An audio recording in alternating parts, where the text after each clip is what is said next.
trình Bạn Có Thực Tài xin chào đón tất cả quý vị và các bạn. Rất vui được gặp lại quý vị ở đầu tuần này. Tôi nghĩ rằng những cái tiết mục trong chương trình sẽ đem đến chúng ta thật nhiều niềm vui, thật nhiều tiếng cười, sảng khoái. Một tuần tràn đầy năng lượng với Bạn Có Thực Tài.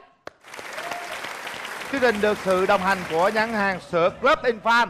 Và ngày hôm nay chúng ta vẫn gặp gỡ các đội chơi. Nhưng trước khi các đội chơi bước lên sân khấu thì chúng tôi xin chào đón 50 vị giám khảo khó tính.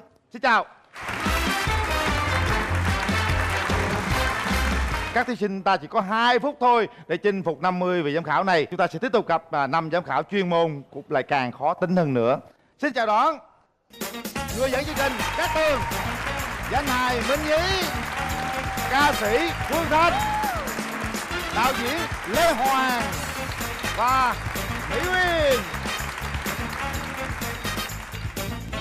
Hôm nay chúng ta có một giám khảo mới, hình như lần đầu tiên xuất hiện trong chương trình Bạn Có Thực Tài, nghệ sĩ ưu tú Mỹ Uyên.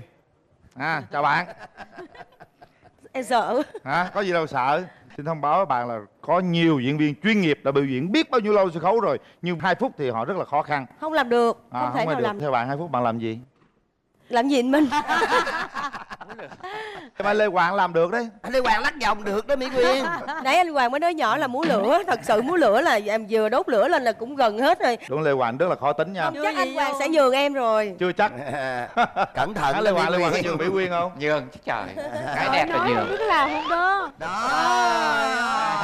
Mấy lần trước nói là yêu Cát Tường, bây giờ có Mỹ Quyên xuất hiện Cát Tường rớt đài. Cái người mà tôi thấy dễ tính nhất á là Phương Thanh, mà cũng là người khó tính nhất. Dễ thường xuyên khó tính bất ngờ. Thưa quý vị các bạn, chúng ta chuẩn bị đến với các đội chơi ngày hôm nay và tôi tin chắc rằng mỗi tiết mục sẽ có những cái ưu khuyết điểm khác nhau, nhưng mà tất cả mọi người lên đây đều đem đến những cái niềm vui cho khán giả. Và bây giờ xin mời quý vị đến với tiết mục đầu tiên của Bạn Có Thực Tài. Mời.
Tiết mục này biểu diễn cần rất là cái ánh sáng ha. Nếu khi nào bạn đang diễn mà cúp điện không? Dạ có. Vậy thì sao? Dạ thì tối thui. Và bây giờ chúng ta sẽ nghe lời chia sẻ từ ban giám khảo chuyên môn. Nó rất là đẹp mắt và nó rất là kỳ ảo, nên là người ta xem rồi người ta cứ bị bâng khuâng giữa là thật và giả. Nói rằng là các bạn thật là tinh xảo và thật là cao thì tôi cũng không dám nói, vì tôi nói thật là chẳng may là tôi đã xem mấy cái tiết mục này ở nước ngoài thì nó làm đẹp lắm, nhưng mà các bạn làm như này cũng rất là khá. Và phải nói rằng là với chắc các bạn tự làm đúng không, chứ thật ra có thầy có lớp gì đâu. Anh Minh Nhí học dù sao còn có trường sân khấu mà học, chứ còn những cái này là hoàn toàn các bạn chỉ xem tivi. Các bạn chỉ xem tivi và các bạn bắt chước thôi, mà khi bắt chước như vậy các bạn đâu có biết rằng đèn với lại phông màn người ta để như nào. Nên phải nói rằng là đây là một cái điều mà chỉ có những giới trẻ và chỉ có gọi là rất khát khao mới và mạnh dạn mới làm được. Sao anh Minh Nhí anh lại chề môi với anh Lê Hoàng vậy anh Minh Nhí? Giỡn thôi, anh Lê Hoàng nói tới mình giỡn với ảnh thôi. Nói gì mà nói, người ta học trường người ta cũng học chứ đâu phải em vô em cướp trường đâu. Thật ra là vậy nè, các bạn làm nhịp nhàng và rất là chuyên nghiệp luôn. Mở màn của cái buổi đầu tuần như vậy nè, tôi nghĩ là các bạn mở hàng rất là hấp dẫn và tôi rất là thích. Nói chung là anh Lê Hoàng với lại Minh Nhí khen hết rồi, nhưng mà chị còn khen thêm một cái nữa, đó là âm nhạc tụi em lựa chọn. Nhạc rất là nhanh, tiếng violon kéo nhanh lắm, và tụi em phải làm theo cái tiết tấu đó thì thật sự là khó, và tụi em đã làm được. Bởi vì các bạn có 4 người nổi nhất trên cái ánh đèn để biểu diễn nhạc, nhưng mà còn 2 bạn áo đen, bộ đồ đen thì lại là hỗ trợ cho cái phần mà bưng người lên để tách rời và để xử lý ánh sáng. Cái xử lý đó quá độc đáo. Số điểm từ ban giám khảo chuyên môn bắt đầu.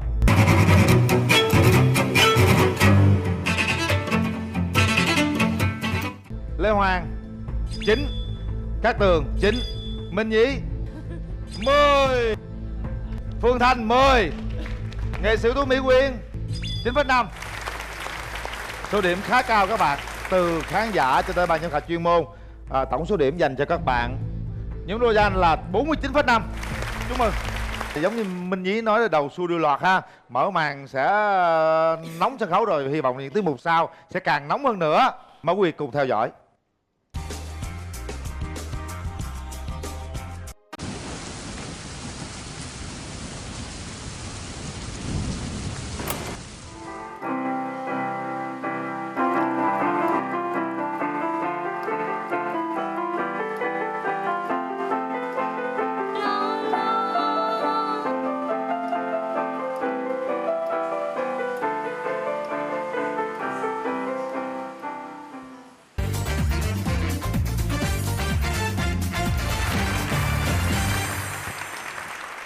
Dạ vâng, lời đầu tiên cho phép Hoài Ngân xin gửi đến với cô chú, các anh chị có mặt trong hội trường ngày hôm nay và cùng với các thầy cô chuyên môn ở đây một lời chào, lời chúc sức khỏe nồng nhiệt nhất ạ.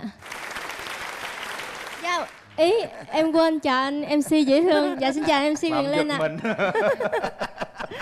Em đâu có ăn thịt ăn cá gì đâu anh Quyền. Em có ăn thịt ăn cá không? Dạ có, nhưng mà em không dám ăn thịt anh Quyền Linh. Em đăng ký chương trình này để em thử cái sức của em, để coi ước mơ em nó đi tới đâu. Ước mơ bạn là gì? Dạ, ước mơ của em là có thể không cần nổi tiếng đâu, nhưng mà có thể được đi mỗi tối, được đi hát, được đều để có cuộc sống ổn định để lo cho mẹ và gia đình em ạ. Vậy bạn đang học gì? Dạ, em thì đam mê ca nhạc, thì em cũng có đăng ký mấy cái khóa ngoài để mà đi học nhạc này kia. Tại vì em học lớp 7 em nghĩ không có điều kiện để có thể vô trường lớp học như những người khác. Thì em đi làm dành dụm tiền được bao nhiêu em học khóa đó, cái hết tiền cái em nghĩ cái mốt em dễ dành tiền em học tiếp. Trời ơi, tội nghiệp không? Quê bạn ở đâu? Dạ, quê em ở Cần Thơ. Cần Thơ hả? Dạ. Bạn lên Sài Gòn lâu chưa? Dạ, tại nhà em cũng hơi nghèo á, cho nên em nghỉ học lớp 7 thì năm 14 tuổi em bước lên Sài Gòn em đi làm. Em cái gì em cũng làm, bán vé số rồi đi bán sim card điện thoại, bán cà phê, nhà hàng, nói chung cái gì em cũng làm, trừ cái em không có làm bậy thôi à. Càng nói tôi càng quý bạn đó nha. Bây giờ cũng rất là hài hước ha, cũng có chiều sâu lắm. Ba mẹ bạn làm gì? Dạ em lớn lên em không có biết mặt ba em, nhưng mà mẹ em thì cũng bị bệnh nữa, cho nên điều kiện gia đình em cũng không có. Thành thật chia buồn với bạn Không, về những không cái... sao anh. Em nghĩ là nếu mà em có đầy đủ chưa các chất gì em đã tự đi làm nuôi sống bản thân mình, nhiều khi em còn đi quậy phá nhiều chỗ khác nữa, rồi lúc đó còn hại cho gia đình em nữa. Chẳng thà em thích như vậy để coi mình có thể mình muốn làm gì được thì mình làm. Bạn có 2 phút. 2 phút bắt đầu. Bạn có thịt vai.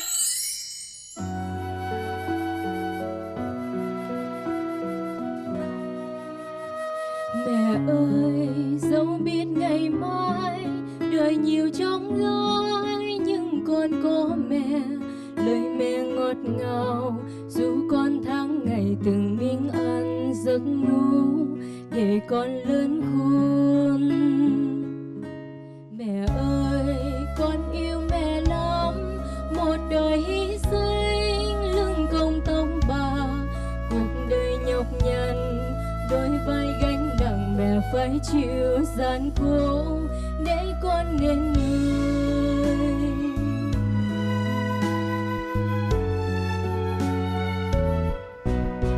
Mẹ yêu con như núi cao biển rộng, mẹ yêu con như vùng trời mênh mông. Mẹ yêu con hơn chính bản thân mình, tình thương của mẹ vẫn xa xao bao la. Mẹ ơi, mẹ ơi, mẹ đã cho con cuộc đời bằng tất cả tình thương của mẹ, không bao giờ con quên. Mẹ ơi, mẹ ơi, mẹ đã cho con cuộc đời bằng tất cả tình thương của mẹ, không bao giờ con quên.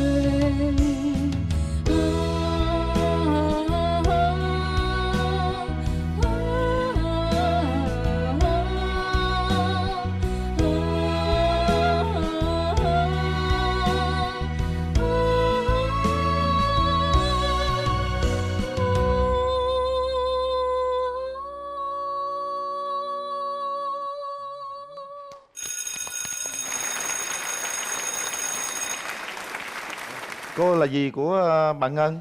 Chỉ là một người dì thôi ạ, phụ diễn cho cháu. Cảm ơn cô rất là nhiều với phần biểu diễn của cô. Phần biểu diễn rất là xúc động. Một bài hát mà Hoài Ngân vừa mới sáng tác mấy ngày nay thôi ban giám khảo. Chúng ta cho Hoài Ngân một tràng pháo tay nữa. Dạ, cảm ơn. Dạ. Chúng ta sẽ nghe lời nhận xét. Tôi thấy nãy Cát Tường hình như rất là đâm chiêu. Bây giờ chị không có nói về giọng hát, bởi vì hồi nãy em chia sẻ đó là em làm được bao nhiêu tiền á, thì em đi học. Thì chị nghĩ rằng nếu mà em có điều kiện em học nhiều hơn nữa thì chắc chắn em sẽ hát hay hơn như vậy rất là nhiều.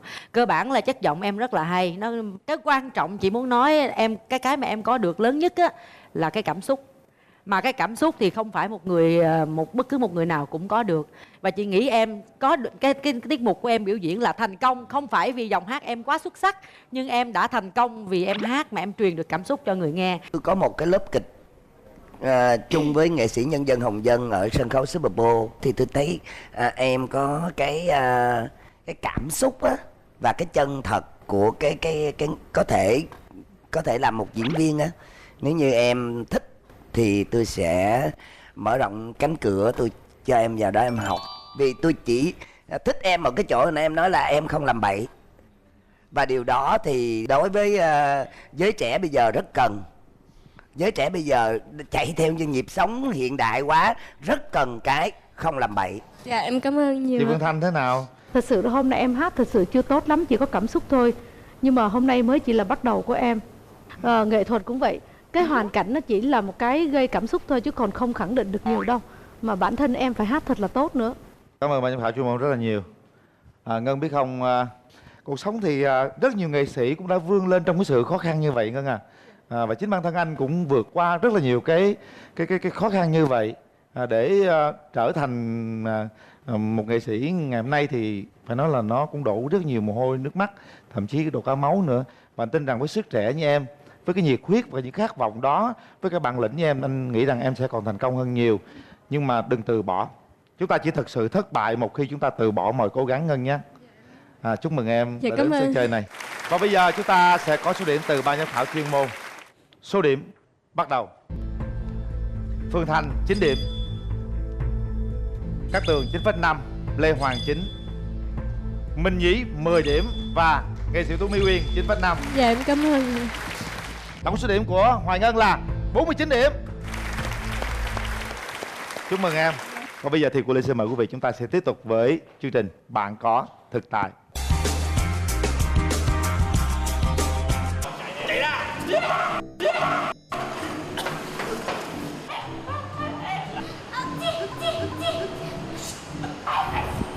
Phúc mà đòi diễn kịch không tin. Hãy đợi đấy. Bạn có thật sai.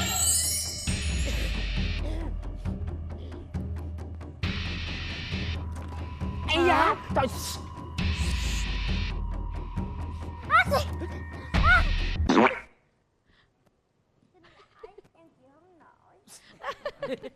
Thẳng ra, đụng cái gì lấy cái đó. Hiểu.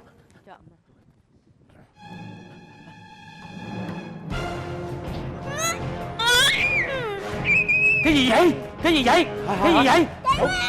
Hả? Đụng cái gì? Lấy cái đó. Trời ơi, lấy đồ. Lấy đồ, vô lấy đồ nha. Ăn trộm cái gì kia vậy? Nhanh lên lấy đồ. Nhanh lên. Cái gì vậy? Cái gì vậy? Đứng lên. Đứng lên. Cái gì vậy? Đồ. Đồ hả? Trời, cái này sao dụng? Rồi, cái này không có được. Đại ca. Gì hả? Giấu. Cái gì vậy? Lựu hả? Ăn được không? Được. Lựu đạn. Hả? Một cái này dùng sao? Rút chốt là nổ. Rút chốt là nổ hả? Đúng rồi. Rút cái này phải không? Rút rồi nè.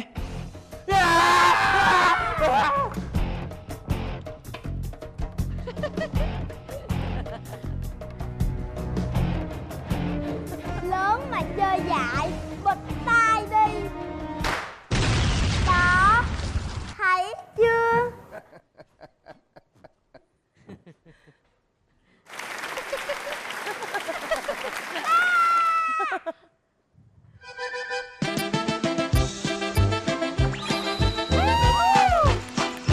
Phạm Nhân, vô uống thuốc.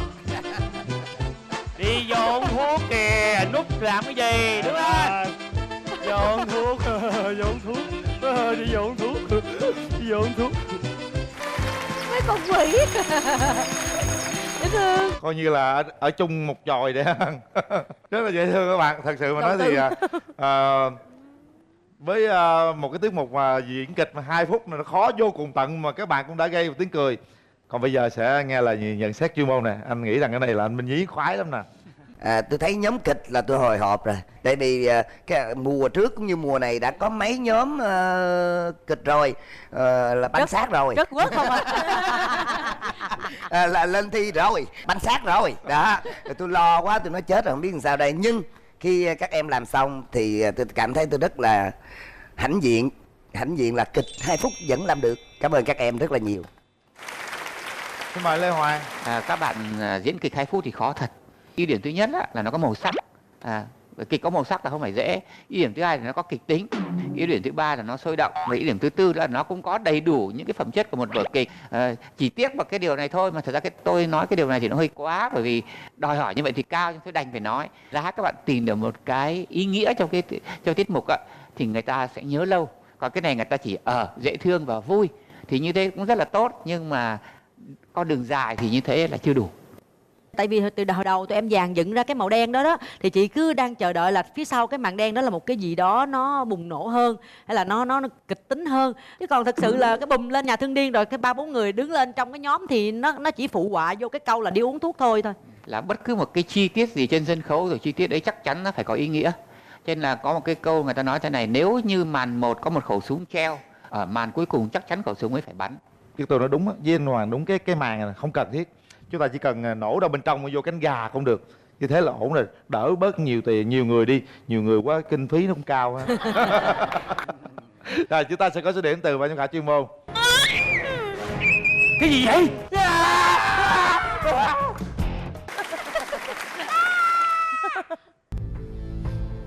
Lê Hoàng 8,5, Cát Tường 9, Mỹ Uyên 9, Minh Nhí 9,5 và Phương Thanh là 9. Chúc mừng các bạn. Tổng số điểm dành cho đội cầu vồng là 45 điểm. Còn nhiều tiết mục nữa, tôi tin chắc rằng quý vị sẽ nhận rất nhiều tiếng cười nữa. Chúng ta chờ xem tiết mục tiếp theo của chương trình sẽ là gì.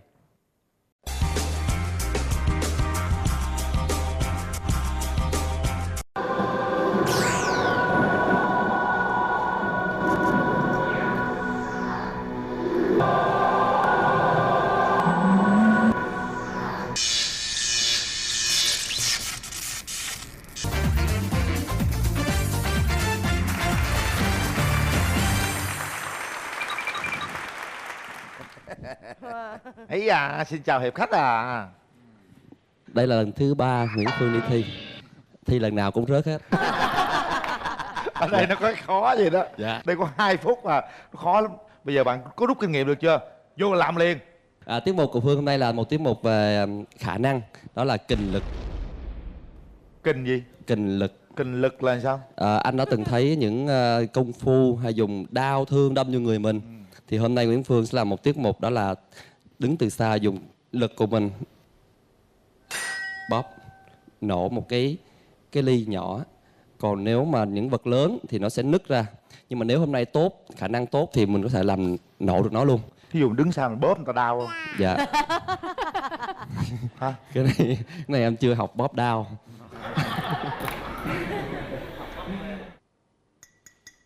À.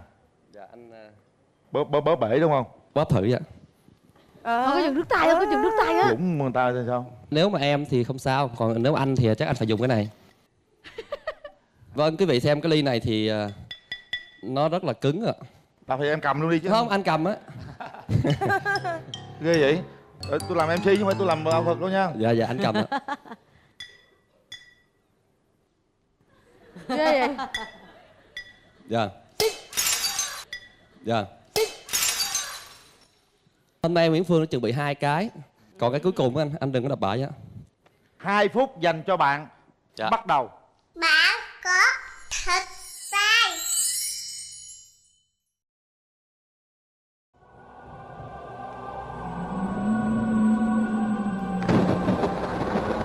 Từ từ.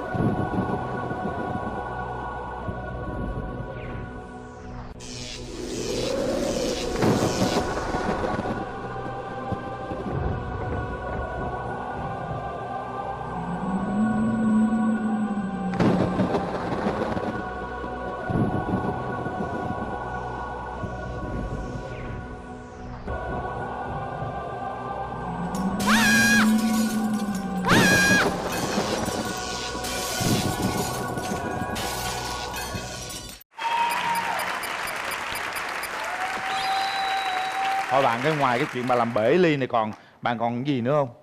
Dạ, em có thể làm bể ly, chai, những cái gì tròn tròn là bể hết á. Tròn bể hết hả? Ai có gì tròn cất đi nha. Cảm giác anh sao anh Linh? Không, anh cảm giác có một cái lực á, kéo cái tài anh luôn á. Nó rất là hấp dẫn. Nhờ tôi làm mẫu á, không có tôi là ta bấm đèn không bấm đâu. Tiết mục biểu diễn của em là thành công tại vì em lôi cuốn người xem và em làm người xem bất ngờ.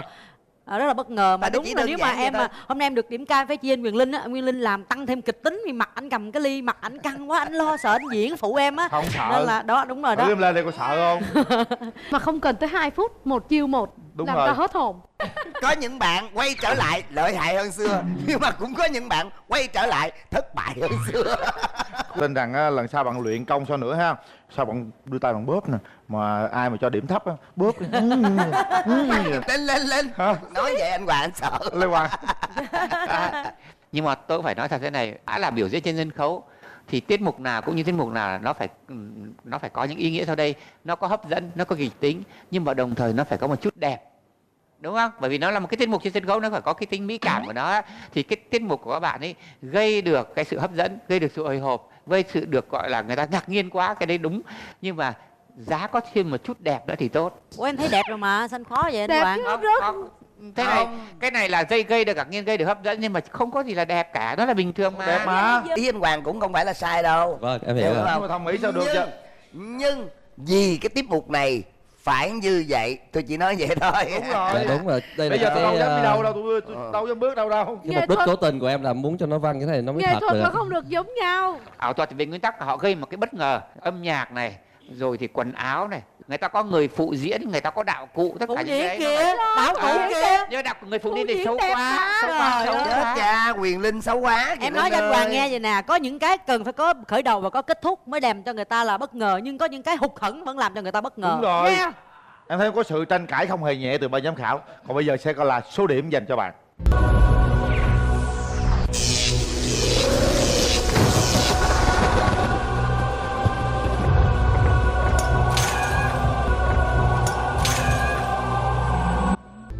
Mình nhí 10 điểm, các Tường 10 điểm, Mỹ Quyên 9,5.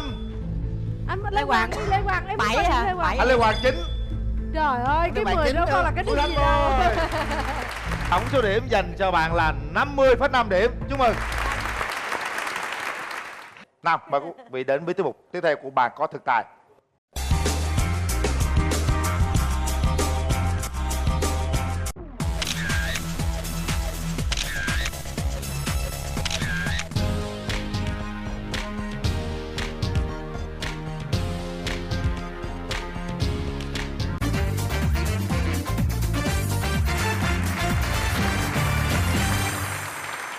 Nhóm hai bạn thành lập lâu chưa? Dạ, em thành lập cách đây cũng gần 2 năm rồi. 2 năm rồi. Dạ. 2 năm biểu diễn 2 phút nha. Sẵn sàng. 2 năm biểu diễn 2 phút. Bắt đầu. Bạn có thực tài.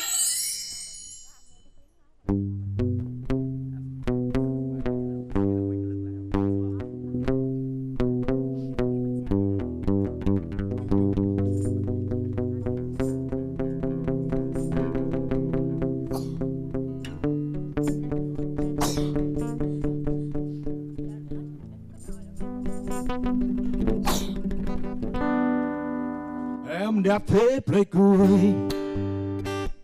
trái tim tôi muốn vỡ tan rồi, không dám nhìn vào đôi mắt ấy, đôi mắt pleiku biển hồ đây.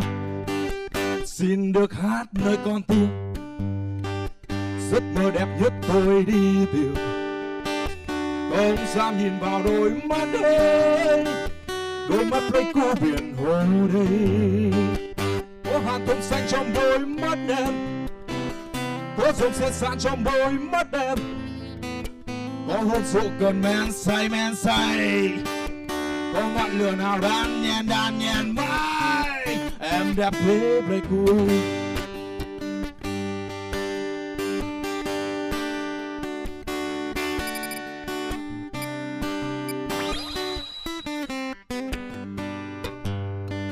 xin được hát nơi con tim, giấc mơ đẹp nhất tôi đi tìm, không dám nhìn vào đôi mắt ấy, đôi mắt pleiku biển hồ đây. Em đẹp thế pleiku ơi, em đẹp thế pleiku ơi, em đẹp thế pleiku ơi, em đẹp thế pleiku ơi, em đẹp thế pleiku ơi.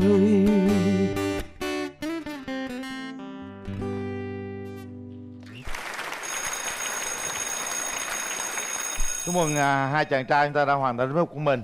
Còn bây giờ sẽ là chia sẻ từ ban giám khảo chuyên môn. Mời ca sĩ Phương Thanh. Đầu tiên phải nói là chị rất là có cảm tình với tụi em, bởi vì cái tụi em bước ra nó có một cái phong thái, một cái phong cách rất thoải mái, rất nghệ sĩ. Thứ hai đó là em có một cái chất giọng rất là tốt, dày, nhưng mà chắc em run quá. Dạ đúng, em run. Cho nên những cái lúc hát em không ngân hết, và khi run quá thì em cũng bị quên nhịp. Và cái điều chị đã khen nhất là guitar em đã vớt lại lên được liền, đúng không? Thì cái tinh thần của tụi em đứng trên sân khấu rất là hay. Chị nghe cái tiết mục của em chị bị ức chế quá. Chị dùng cái từ chính xác là bị ức chế, nó bung nó không bung được, nó cứ lợn cợn đâu đây nè, chị muốn bung lên mà nó bung không được. Cái điều chị muốn nói là dạo đờn nhiều quá, đã vậy đợn đầu đã dạo nhiều rồi sao rồi điệp khúc giữa lại dạo nữa, đâu có cần điệp khúc đâu em, phí rất là nhiều thời gian cho nên tiết mục của em nó bị trì. Còn bây giờ sẽ là số điểm từ ban giám khảo chuyên môn. Cát Tường 8,5, Minh Nhí 8,5, Phương Thanh 8,5, Mỹ Quyên 9, Lê Hoàng 7,5. Số điểm dành cho đội các bạn là 42 điểm. Chúc mừng Style Band. Còn bây giờ sẽ là tiết mục tiếp theo. Thôi khỏi thi luôn, về đầu rồi đó. Bạn có bao giờ bị nhai lưỡi chưa? Rồi, dạ rồi. Vậy rồi.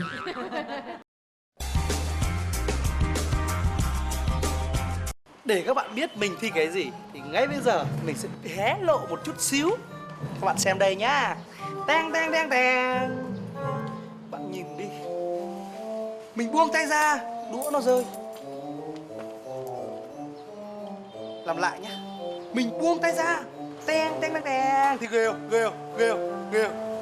Ghê không? Ghê không? Ghê không? Ghê không?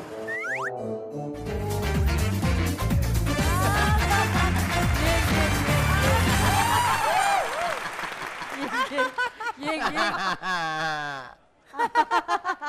Thấy ghê quá. Thấy ghê không? Thấy ghê không? Thấy ghê quá. Dạ em chào anh ạ. Dạ. Ghê quá.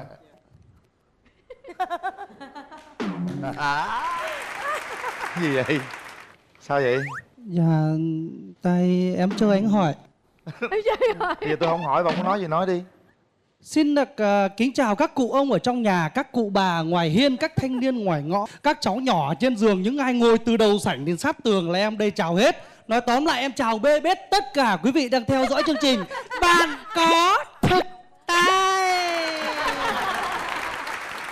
Chào chi dài vậy? Đây có 2-3 giám khảo nó chào vậy, chào chi dài dữ vậy? Sao anh không hỏi là em đến đây thi mục đích gì?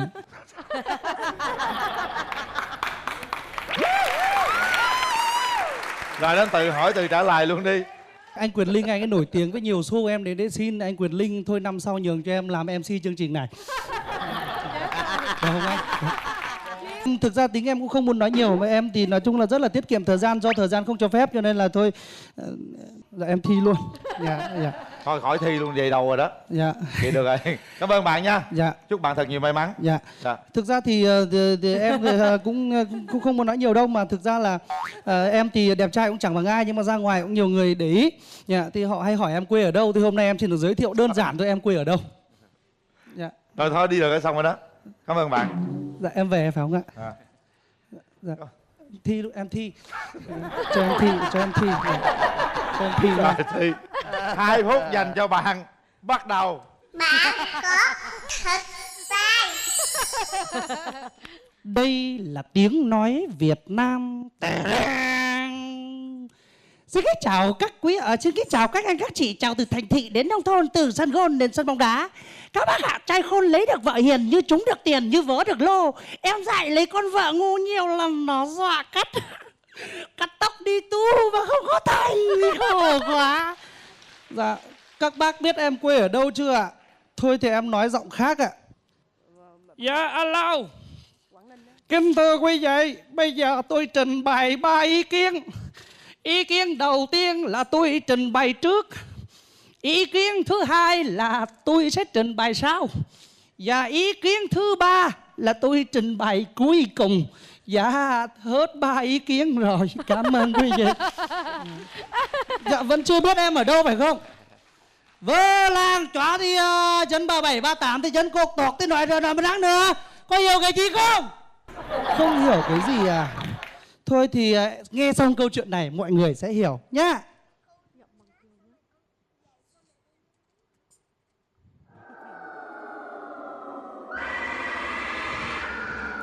Lần đầu tiên Vân tận mắt chứng kiến một người chết cách đây hơn 1 năm. Đó chính là ông Thọ. Nhưng cái điều đáng nói là cái chết của ông Thọ nằm ngay trên tay Vân. Và từ đó lúc nào Vân cũng có ám ảnh như ai đó đang nằm bên cạnh người mình và nhìn chằm chằm. Khoảng tầm 12 giờ khuya, Vân có cảm giác như có móng tay của ai gào gào ngoài cửa kính. Vân giật mạnh rèm cửa nhìn ra ngoài. Quả nhiên ông Thọ đang đứng ngoài và đi trong mưa. Bỗng dưng trong nhà tắm có tiếng động.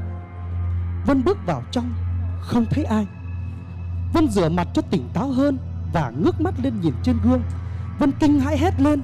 Đó là gương mặt sáp của ông Thọ.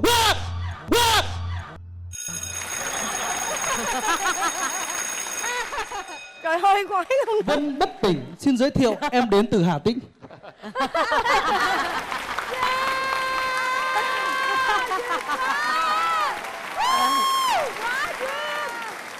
Sợ không? Sợ không? Hù cái sợ. Dạ, không có ma. Thế là hết chuyện ma. Dạ. Nếu mà không hết giờ thì bạn làm gì nữa? Nếu không hết giờ em sẽ nói. Kính thưa quý vị, phần biểu diễn của em đến đây đã hết. Được, được. Bạn có bao giờ bị nhai lưỡi chưa? Có bao giờ nói miết mà bị nhai lưỡi chưa? Thật ra là tôi đùa thôi, nhưng mà nhái giọng thì bây giờ nhiều người nhái lắm thưa quý vị khán giả. Nhưng mà cái duyên dáng á, thì bạn làm cho tôi bản thân tôi cảm thấy thích. Rất là duyên và cuốn hút, làm cho mọi người cứ phải theo từng cái cảm xúc rồi xem bạn thay đổi như thế nào, và rất là hấp dẫn. Cái người nghệ sĩ trên sân khấu cái duyên rất là quan trọng và bạn là dư duyên. Bạn có cái tài độc thoại. Tôi không có phê phán nhưng tôi chỉ nhắc một chút thôi là cái độc thoại á, nó rất là nguy hiểm ở chỗ này, nó duyên nhưng mà nó rất dễ, không cẩn thận là nó dễ bị quá đà. Trong cái tiết mục vừa rồi của bạn cũng có một chút nó gọi là quá đà thì hơi khắt khe nhưng nó hơi chớm. Thế thì nếu như sau này bạn trở thành một cái nghệ sĩ tấu hài thì bạn phải luôn luôn nhớ rằng là kìm hãm được như thế nào là rất là khó và cố gắng phải kìm hãm. Nhiều khi nghệ sĩ diễn hay bị thăng hoa, mà khi thăng hoa thì không kiềm chế được cảm xúc, khán giả ồ ạt hoặc là ở đây chêm vô là bạn bung luôn, mà bạn bung luôn là bạn đi luôn. Đó, cho nên nhưng mà hôm nay là bạn kìm lại được nên bạn thành công. Tôi nghĩ là nếu như mà trong cuộc sống có những người như bạn, mà gặp những người như bạn thì rất là vui, rất là thú vị. Khi mà gặp những chuyện stress đó, mà gặp bạn mà bạn nói chuyện như vậy á, thì là sẽ phá lên cười ngay, bởi vì tôi cười lớn nhất trong đây. Chúng ta sẽ có số điểm từ ban giám khảo chuyên môn. Các bác ạ, trai khôn lấy được vợ hiền như trúng được tiền, như vớ được lô. Em dạy lấy con vợ ngu nhiều lần nó dọa cắt. Cát Tường 9 điểm, Phương Thanh 9,5, Minh Nhí 10, Lê Hoàng 9 và Mỹ Uyên 9,5. Số điểm của bạn là 48 điểm. Có những cái tiếng cười cũng đã đem đến chúng ta rất là nhiều và hy vọng là những tiếng cười đó nó sẽ nối tiếp ở tiết mục tiếp theo. Mời quý vị cùng theo dõi.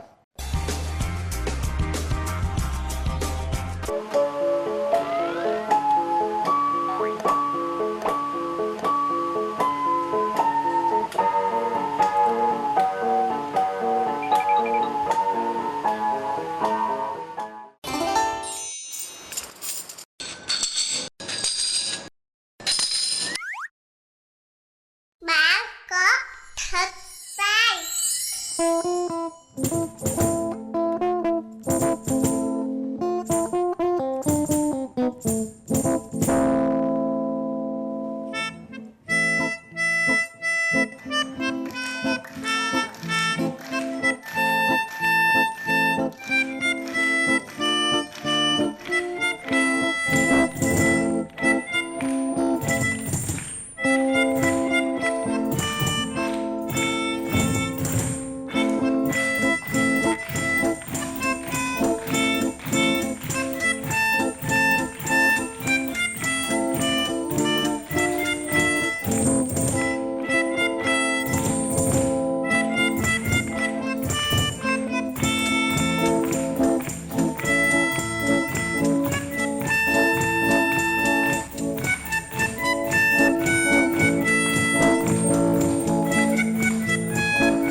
Rồi đỡ xuống này, đỡ xuống.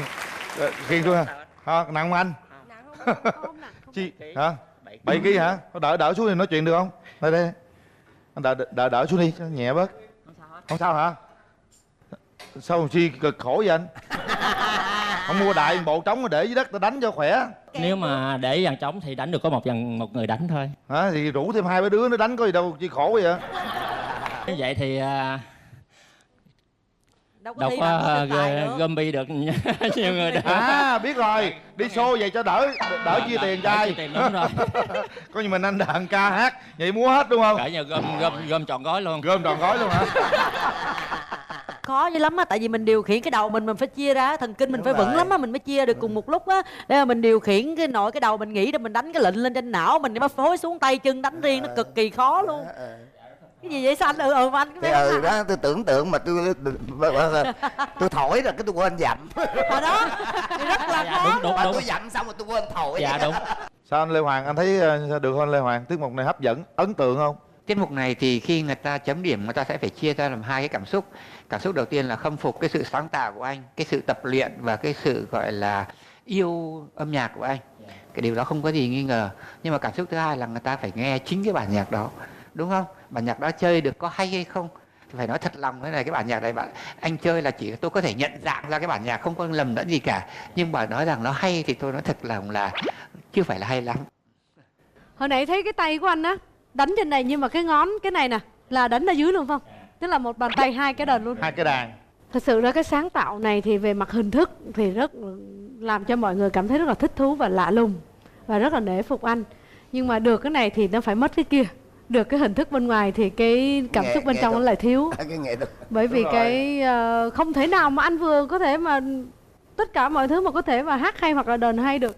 Nhưng mà như vậy cũng đủ là nể phục anh rồi đó. Chúng ta sẽ có số điểm từ ban giám khảo chuyên môn.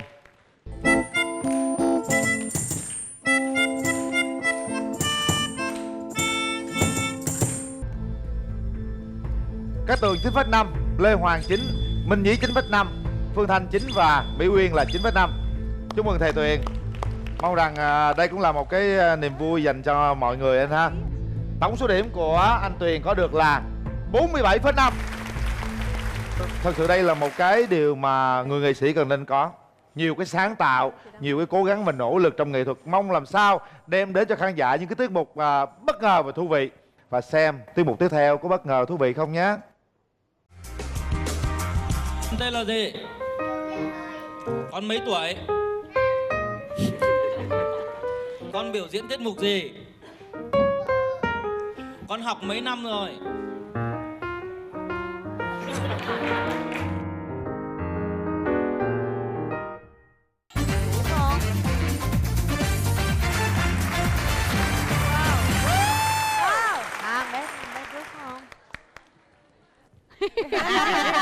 Yeah.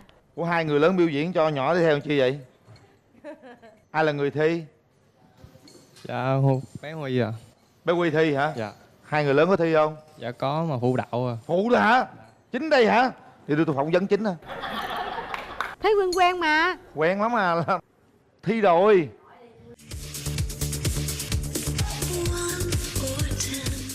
Con đang làm gì? Đi thi. Đi thi hả? Đi thi. Con có thi lần nào ở đây chưa? Dạ rồi. Rồi hả? Có đậu không con? Xém vô địch. Xém vô địch đúng rồi. Rồi lần này thi nhóm mình chiến thắng không? Không biết. Nhỏ nhỏ chứ có võ, đẹp trai lắm mà nha. Mắc cỡ thôi, múa là dữ dội lắm á. Sẵn sàng chưa? Dạ rồi.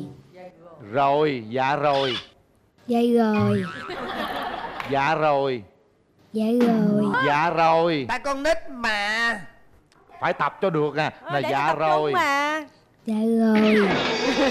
Nói tới năm sau cũng bị vậy đó. Thôi rồi đi thi đi. Bạn có thịt tay. Wow.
So I said, no, no, no, it was supposed to be my pentakill. Why did you die to me? I killed alone, 1, 2, 3 for champions. I can't believe it's rolling. No, it was supposed to be my pentakill. Why did you die to me?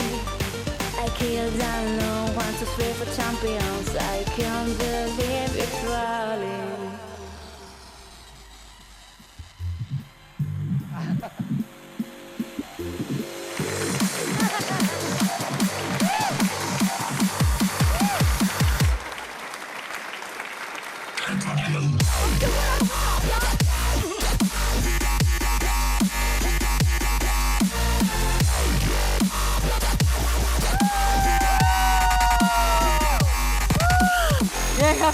Mặc áo vô đi con.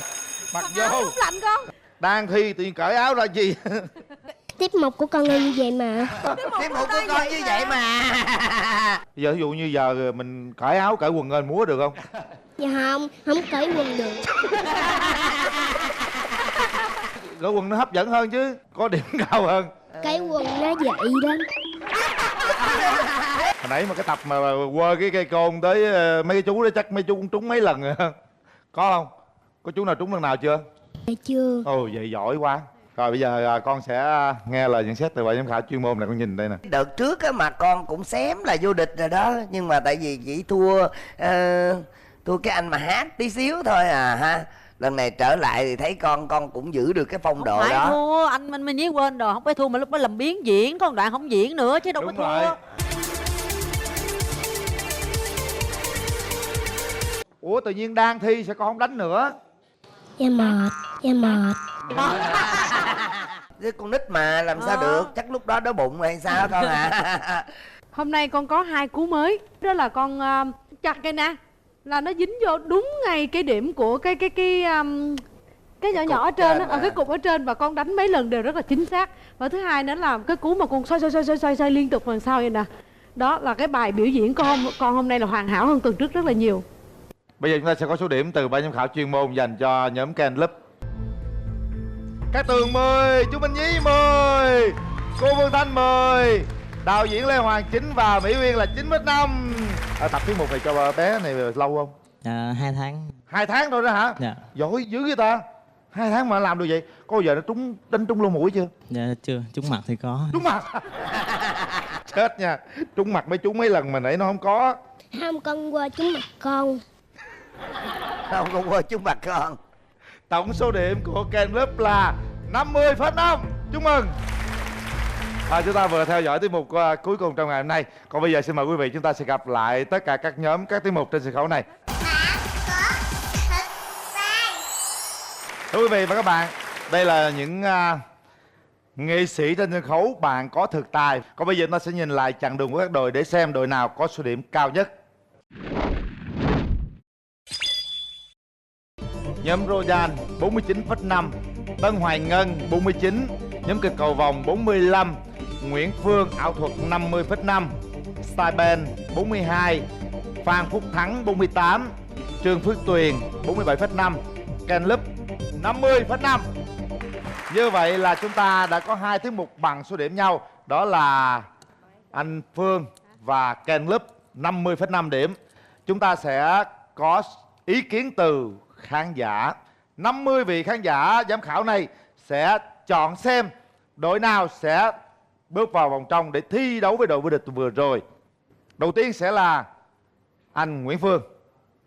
Bắt đầu.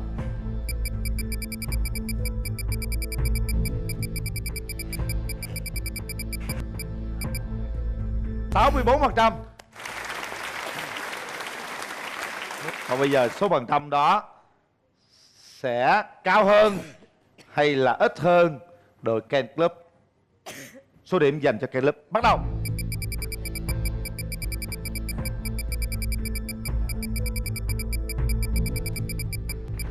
%84 cho Ken Club. Như vậy là Ken Club là đội chiến thắng trong tuần này. Ken Club sẽ thi đấu với đội vô địch tuần rồi, đó là đội The Du. Đây, 2 đội Ken Club và The Du sẽ thi đấu với nhau. Theo quy định thì The Du sẽ thi trước, Caleb sẽ đi sau. 4 thi với 3.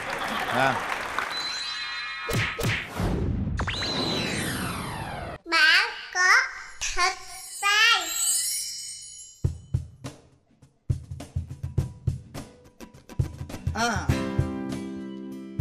Yeah, yeah. Các bạn có tay theo lời Du đúng không ạ? Yeah. 1, 2, 3, 4, go. Có những lúc chuyện nhỏ tự nhiên là khó. Có những lúc thấy lo nhưng mà chuyện lại kéo nhỏ. Có lắm lúc là nghèo tướng xong rồi đó nhưng nghĩ lại mọi chuyện nhưng đáng mà lo. Chỉ là chuyện nhỏ. Cuối tuần này nhóm mình hẹn bạn tới lớp ta. Nếu như bị lỡ gặp mưa ướt xuống đường đi. Không thì ướt nhưng nhìn ai cũng ướt à. Cứ vô đi ướt chút thì làm gì phải xoắn à. Có những lúc chuyện nhỏ thì nghĩ là khó. Có những lúc thấy lo nhưng mọi chuyện lại càng nhầm nhỏ. Có lắm lúc là nghèo tưởng xong rồi đó nhưng nghĩ lại mọi chuyện chẳng đáng mà lo. Chỉ là chuyện nhỏ. Anh nhớ hôm nào chơi của bạn mới quen xuống phố. Xe đang ngang người gì hết số. Đành trên tay đưa nàng vô coi người như cà show. Vậy mà hay tôi biểu diễn tí hơn nhiều. Hãy vui lên nào bạn nhé. FA chỉ là lẽ thường. Hãy vui lên nào bạn nhé. FA chỉ là chuyện vui đùa. Có những lúc chuyện nhỏ vui như là khó. Có những lúc cái lo cho mình chỉ là tiếng âm nhỏ. Có lắm lúc mình kể hay xong rồi đó. Nhưng nghĩ lại mà chuyện thì lắm mà lo. Có những lúc chuyện nhỏ vui như là khó. Có những lúc cái lo cho mình chỉ là tiếng âm nhỏ. Có lắm lúc mình kể hay xong rồi đó. Nhưng nghĩ lại mà chuyện thì lắm mà lo.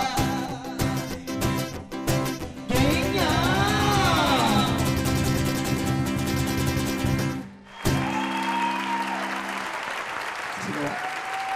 Chúc mừng phần biểu diễn của The Du.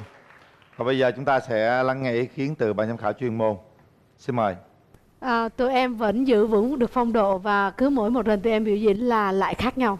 Cách biểu diễn khác nhau, những bài hát em thay đổi, có lúc đọc rap rồi có lúc hát, và chị thấy lần này em còn hay hơn cả lần trước nữa. Nhỏ lần sau đứng lên tung tăng thêm xíu nữa nha. Đứng lên chưa kịp coi, chưa kịp đã chưa ngồi xuống rồi.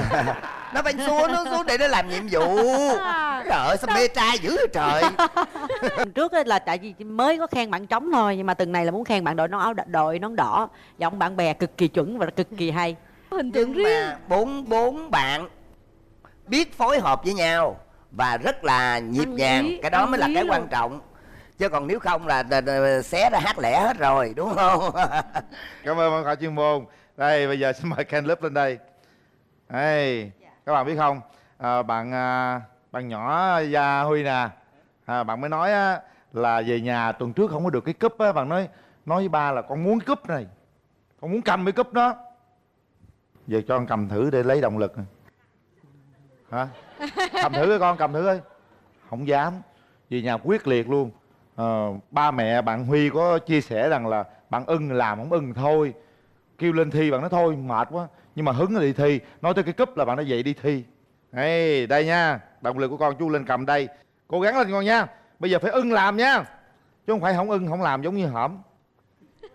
Thời gian dành cho đội Caleb bắt đầu. Bạn có thịt tay.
Chúng ta sẽ nghe lời nhận xét từ ban giám khảo chuyên môn. Cái này là về mặt ánh sáng thì rất là đẹp đúng không? Hoàn toàn khác với lại cái trước. Nhưng phải nói thực là về động tác của em bé thì cũng gần giống thôi. Mà thật ra đòi hỏi cái điều này quá khó. Đòi hỏi em bé trong một cái thời gian ngắn như vậy và làm những cái động tác khác nhau và gọi là ở những cái tư thế khác nhau trong một cái bài quyền này quá khó. Nếu là tôi thua. Cô Yên coi con 2 lần rồi thì lần trước con đơn giản hơn, lần này thì có nhiều chiêu hơn, nhiều nét đi quyền hơn. Khen cũng không đủ nữa, tôi rất là ngưỡng mộ anh. Lâu lâu cái nó xuất thần trong 2 phút, nó có những cái khoảnh khắc mà hai tay múa mặt mày ghê lắm, nhưng mà xong rồi cái chút xíu cái thả nữa, nó có vui vui lên, cái tự nhiên hứng lên. Trời ơi, anh men quá anh ơi. Trời đất ơi, bây giờ nó 5 tuổi cũng không tha ta là sao trời. Trời ơi trời. Huy ơi, tôi biết là rất là khó từ ban giám khảo. Thưa quý vị, là tại sao tôi ngồi nãy giờ không dám lên tiếng là gì? Sợ nhất cái cảnh này, sợ nhất cái cảnh mà cả hai đội nào trong lòng tôi cũng hay hết trơn á. Rất khó cho ban giám khảo. Thưa quý vị các bạn, chúng ta vừa xem phần biểu diễn của hai đội The Zoo và Ken Club. Và bây giờ chúng ta sẽ có số điểm từ ban giám khảo chuyên môn với đội The Zoo. Số điểm bắt đầu.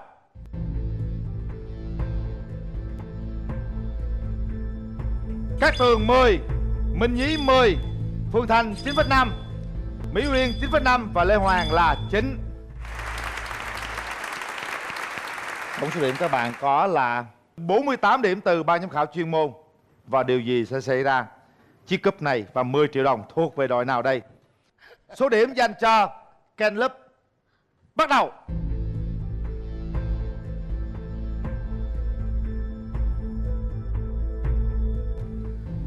Cát Tường 9,5, Minh Nhí 10, Phương Thanh 9,5, Mỹ Uyên 10 và Lê Hoàng là 8,5. Như vậy tổng số điểm của Ken Club là 47,5. Như vậy là đội The Zoo vô địch tuần này. Chúc mừng các bạn chàng trai trẻ. Con ơi, lần nữa cái cúp này không thuộc về con rồi. Chú chia bù với con có nửa điểm thôi. Nhưng mà không sao, đội Ken Club vẫn nhận được số tiền thưởng là 5 triệu đồng. Hy vọng rằng con về con tập luyện nữa đi ha. Con cố gắng đi thi, từ đây tới lớn chắc chắn được lụm nâng cúp này thôi. Trao lại cho đội The Zoo. Chúc mừng các bạn. Như vậy là đội The Zoo vô địch tuần này. Chúc mừng các bạn chàng trai trẻ. Chúc mừng đội Ken Club ha. Các bạn hãy cố gắng lên nữa và tập luyện nữa để đến với tôi để nhận giá trị giải thưởng cùng với cúp vô địch. Xin mời ban giám khảo chuyên môn sẽ tặng giấy chứng nhận cho các đội còn lại. Các đội còn lại vẫn có thể đăng ký để tiếp tục tham gia chương trình Bạn Có Thực Tài. Chương trình được sự đồng hành của nhãn hàng sữa Club Farm. Chương trình với sự phối hợp của Đài Truyền hình Thành phố Hồ Chí Minh cùng với công ty MCB xin phép được tạm dừng. Hẹn gặp lại quý vị vào tuần sau. Bạn Có Thực Tài. Xin chào. Chương trình do công ty MCB và Đài Truyền hình Thành phố Hồ Chí Minh phối hợp thực hiện.